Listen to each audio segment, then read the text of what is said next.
The power of showing up. I think all of you understand that showing up is an important thing. I think most of you understand that if you want to get better at the thing that you do and get more results from the thing you do, of course, you got to be good at it. Of course, you got to know where to go. But even with all of that, you still got to actually show up and actually do the job. If you want to be in better shape, you got to actually show up to the gym, let alone what are you doing in the gym. If you want to have a podcast, you got to actually turn a mic on and record something, let alone have it be any good, let alone have an audience. Most people, at least those of you who listen to a show like this one, you understand the value of things like consistency, being in a room, doing the job that you're expected to do. All of you get that. You should know that. You listen to the show because I talk about these topics all the time.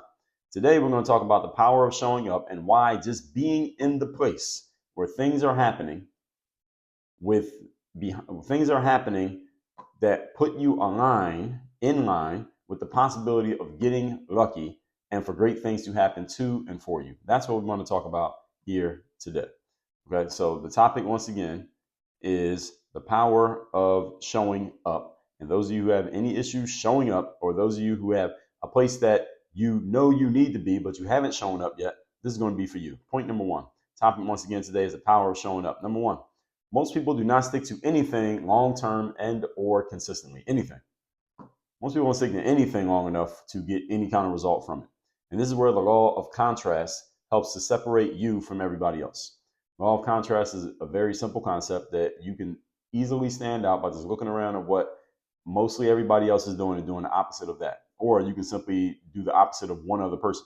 If you're a politician, for example, all you got to do is see what side or where your opponent falls on a certain topic, and you can just oppose them by going the opposite side.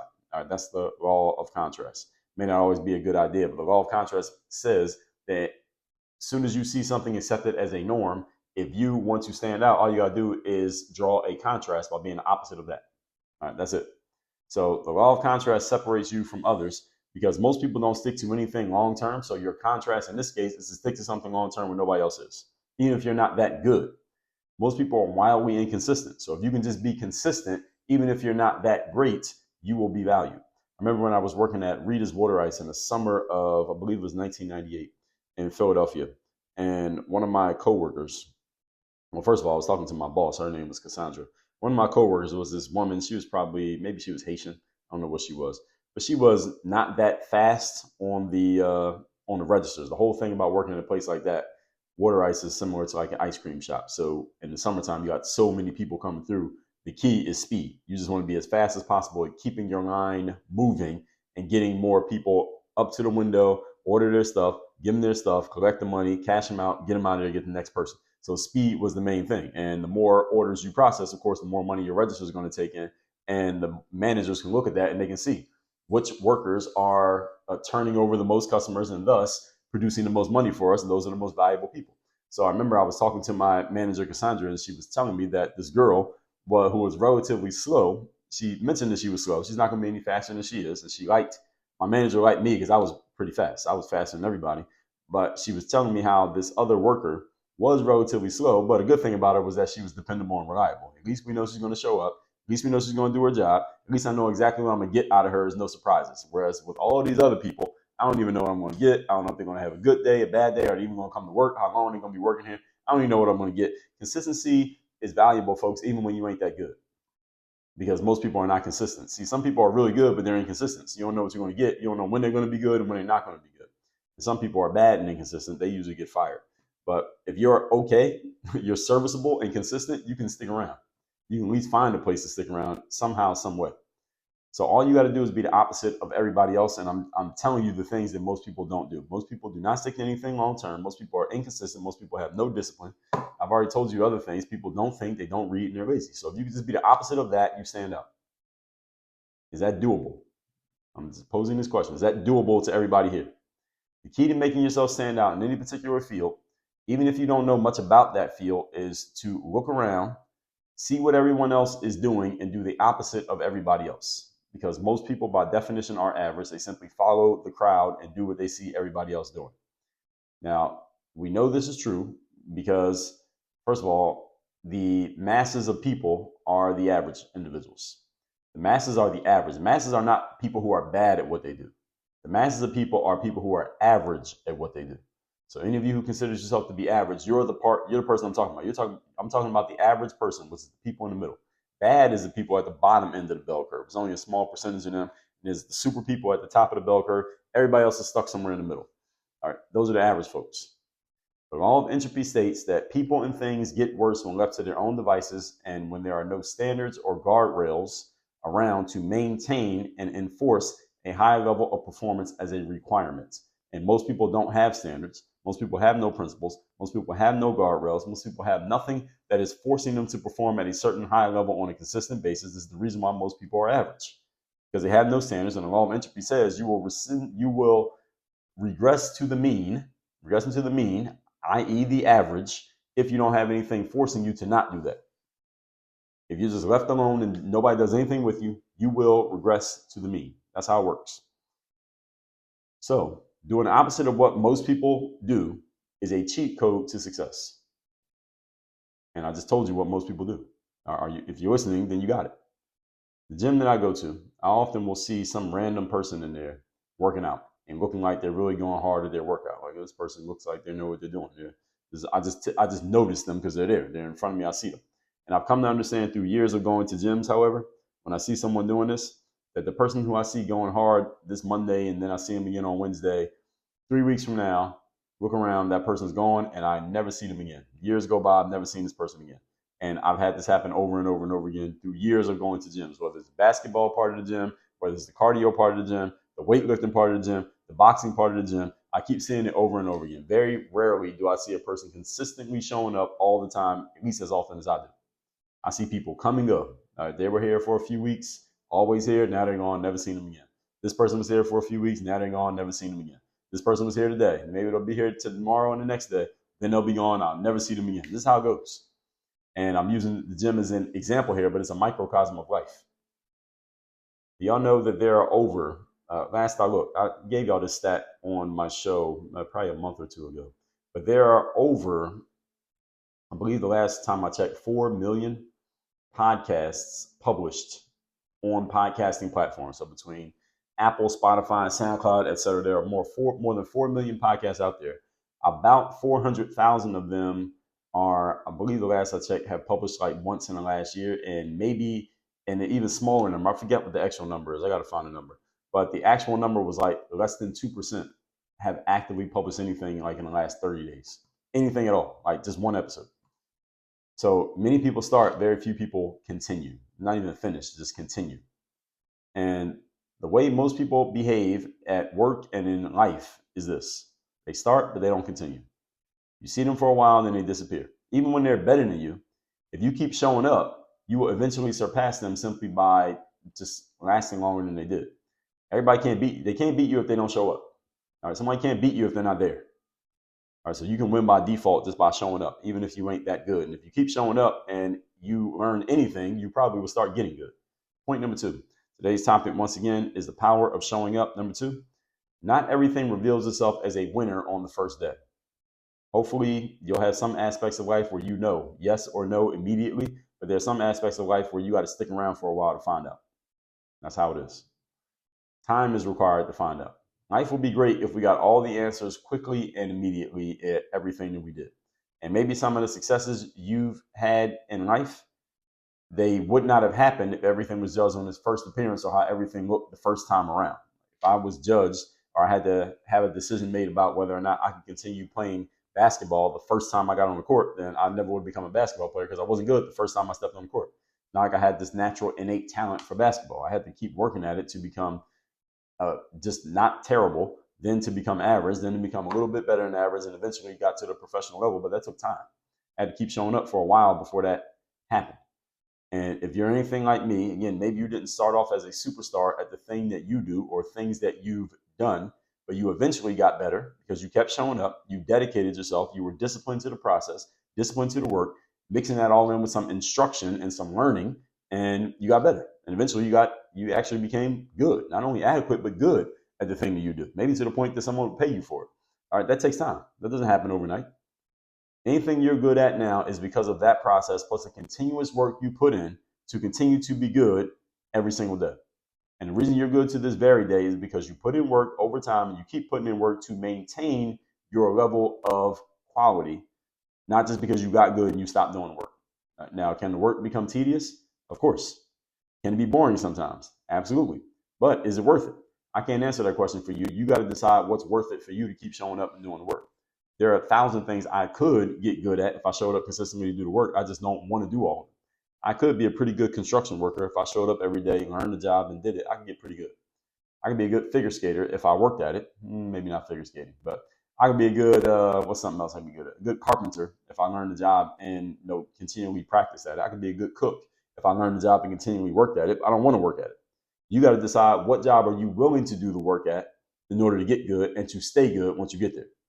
Remember telling basketball players, back in the day, once you get good at doing a thing, that's not when you stop doing the work. That's when the work actually begins. Because now you got to do stuff that you are not necessarily getting these huge improvements, but you're just keeping the sword sharp. And that can be tedious. That can require discipline. That's when we get into what we call the third day. That's about how do you show up and give your best effort even when you don't really feel like giving effort, but understanding on the other side of giving that effort is you get to keep your sword sharp. Therefore, you get to keep competing and performing and producing results, which is what the results are what lead to the rewards. Are you willing to keep showing up even when it's not exciting anymore? And that's the damn work that separates the professionals from the amateurs. And there are a lot of amateurs out there because people just don't want to do the work. So which one do you want to be, a pro or an amateur? You get to choose, but you choose by your behavior, not by your words. Where are you willing to show up at what thing to get what outcome? Point number 3. Today's topic, once again, is the power of showing up.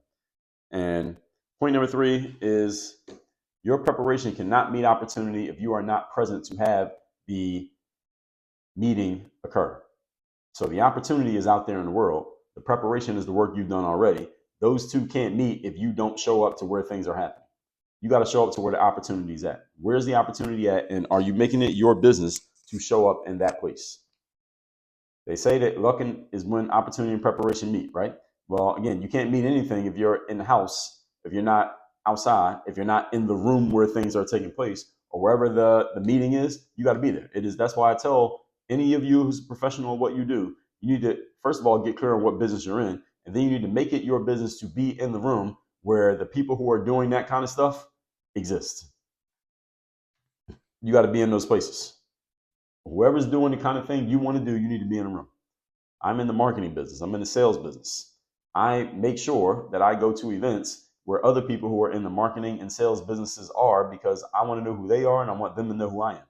Why? Because there are possibilities for collaboration. There are possibilities for me doing new business. There are possibilities for me just finding out what's happening in the industry. Some people know stuff that I don't know. Some people will put me on to, oh, Dre, you need to be on this software. Or you need to know about this. Or you didn't know about these things that everybody's doing. Oh, you need to find out about that. There may be something in there that you can use. I can't find that stuff out if I'm just in here by myself, just hoping that all the ideas just come to me out of nowhere. If I go talk to other people, then I can find out things that I otherwise never would have found out.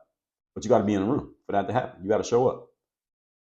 I could tell you how many times, I couldn't tell you how many times, it's happened so many times, that I've just been in a room where things were going down and I learned things that I never would have learned had I not run into a certain person, had a certain conversation, a certain thing got mentioned. Okay, now I know about this thing because somebody told me.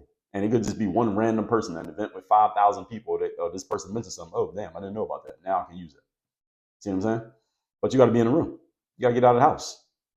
You want to be known in any particular field, industry, profession, or space, you got to find out where the people who are somebody in your space, where they gather, and make sure that you show up in that place too, just to give yourself an opportunity to get lucky.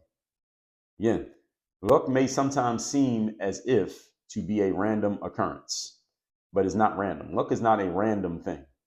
There are things that you can do to position yourself for luck, things that would not happen had you not assumed the position of being where the luck could occur. Again, doesn't mean it always does occur, but where it could occur. I got recruited to the college that I graduated from, which is Penn State Altoona, as a basketball player because I happened to be playing basketball on the campus, or I was working out by myself in basketball on the campus of Penn State Abington after my freshman year, before my sophomore year, during the summer. I was not taking summer classes. I would just go to the campus every day. This is a campus that has had no dorms, at least at the time. I would go to the campus every day just to use the gym and work on my game. And one day I was walking in the cafeteria, not even the basketball facility, In the cafeteria, a random guy walks up to me and starts talking to me about basketball. Later on, found out he just saw me and said, and thought to himself, I looked like a basketball player, so he assumed that I was one. He started talking to me, recruited me to come play for his team. That's how I got the Penn State opportunity. Not because this guy was Googling me or because he heard that I had 50 points in the game. He just happened to be on campus doing other business, saw me, and decided to approach me, and later on found out that I could actually play basketball. I might have been the biggest bum on campus when it came to basketball. Turns out I could actually play, so it was lucky for him. It was also lucky for me because I was looking for another school to play at because you only had 2 years of play at Abington. I'd already played 1 year, but at Altoona, you could play 4 years, at least at that time. Nowadays, you can play 4 years at Abington. But the whole point is I got lucky because I was in the room. The room being going to campus to work on my game. And again, this was a complete lucky break, but the luck wasn't that lucky. It wasn't that random because, again, had I been at home doing nothing, this guy wasn't coming to knock on my door at home. He was on campus. I was on campus. That's where the opportunity was him. And the preparation was I was working on my game every day. So he randomly ran into me. Luck. Is that luck? Yes. But was it random? No. Because I didn't randomly come to the gym that day. I was going to the gym every day. That's how the opportunity happened. You understand? So again, this guy didn't even know I was good at basketball. He didn't even know who I was. It's not like he was staking out the campus waiting for Dre Baldwin to walk by. He was doing other stuff, and I happened to walk by. And again, he later on found out that I could actually play. Good for him. And again, it was good for me because, as I said, I was looking for another place. But had I not been showing up every day on my own volition, by myself, none of that luck would have happened. This is the power of showing up, folks.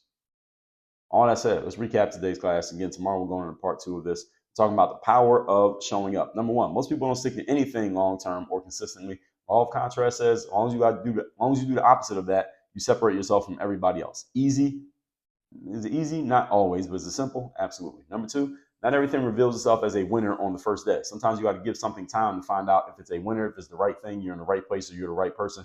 You got to stick to something long enough to find out if it's worth it. Now, there are some things you don't need to stick too long because you know immediately is the wrong thing. So it takes a level of discernment here. But once you decide to go with something, you got to stick to it long enough to get a result out of it. And number three, your preparation cannot meet opportunity if you don't go to where the meeting is occurring. All right, so when you know that there's going to be a meeting at a certain place, you need to show up to that place prepared just in case there's an opportunity there. Doesn't mean every time you show up, there's going to be a great opportunity. If you're a single man, it doesn't mean every networking event or bar social that you go to, you're going to meet your future wife, love at first sight. But if you never show up, you can't never meet her. You get what I'm saying? Same thing for the ladies. You got to show up to where the opportunity might be. You be fully prepared. And if there's an opportunity there, it'll occur to you. And if there's a place where opportunity is always happening, if you keep showing up, eventually an opportunity will find you. That's the discipline. WorkOnYourGameUniversity.com. You want to work with me directly, I will show you how to install this discipline in your life, exactly where to find the opportunities, how to make sure you're fully prepared, and how to align yourself with that luck so that it seems random, but it ain't. That's all at WorkOnYourGameUniversity.com. Tomorrow we'll go into part 2 of the series. Work on your game. Dre, all